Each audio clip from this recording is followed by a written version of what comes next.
December 25 Christmas. അതിൽ അപ്പം ഇറച്ചിയും വട്ടയപ്പവും കേക്കൊക്കെ ആയിട്ട് കഴിച്ച് നല്ല വയറൊക്കെ നിറച്ചായിട്ടുണ്ട്. അവിടെ പുൽക്കൂടൊക്കെ കിട്ടിയിട്ടുണ്ട്.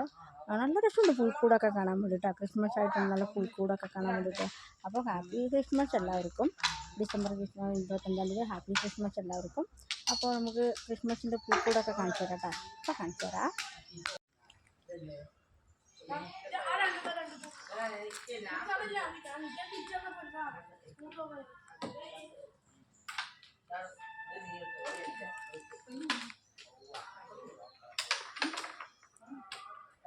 കണ്ടോ പുൽക്കൂട്, പുല്ലൊക്കെ നട്ടിട്ടുണ്ട്, പുല്ലുകളൊക്കെ നട്ടിട്ടുണ്ട്. മാതാവും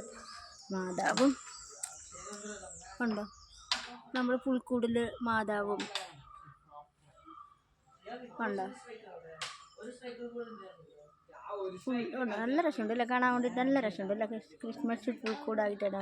പള്ളി കണ്ടോ, പള്ളിയൊക്കെ ആയിട്ട്. അതിലവിടെ പള്ളിയുടെ മുന്നിൽ കിണറ് വെള്ളമൊക്കെ ആയിട്ട് അടിപൊളിയായിരുന്നു അല്ലേ പുൽക്കൂട്.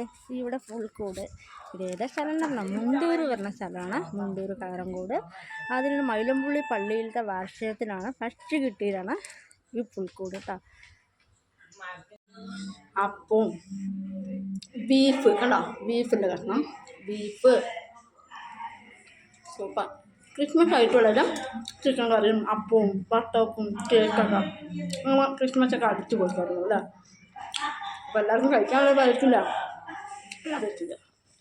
ക്രിസ്മസ് എന്നാൽ വട്ടയപ്പവും കോഴിക്കറിയും ബീഫും കേക്ക് വട്ടയപ്പം അടിപൊളിയായിരിക്കും ഇത്. കഴിക്കുമ്പോൾ നല്ല ടേസ്റ്റ് ഉണ്ടാവും കേട്ടോ.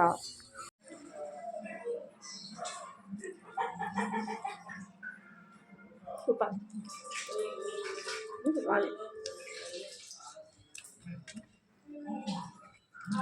അപ്പോൾ പുൽക്കൂടൊക്കെ കണ്ടല്ലോ അല്ലേ, എല്ലാവർക്കും ഇഷ്ടപ്പെട്ടിട്ടുണ്ടാവും അല്ലേ. നമ്മൾ മുണ്ടൂർ കായറങ്കോട് അത്താണിപ്പറമ്പിൽ ഫസ്റ്റ് പ്രൈസ് കിട്ടിയത്, മയിലമ്പുള്ളിന് കൊടുത്ത ഫസ്റ്റ് പ്രൈസ് കിട്ടിയത് ബിജു തോമസിൻ്റെ വീട്ടിലേക്കാണ്. ഓക്കെ, അവിടെ പുൽക്കൂടൊക്കെ ഫസ്റ്റ് പ്രൈസ് കിട്ടിയിട്ടുണ്ടായിരുന്നു.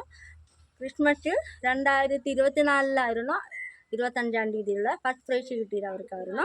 അപ്പോൾ അടിപൊളിയായിരുന്നു എല്ലാവർക്കും ആയിട്ട്. അപ്പോൾ നമുക്ക് വീണ്ടും അടുത്ത 25 ക്രിസ്മസ് ആയിട്ട് കാണാം. Okay, by.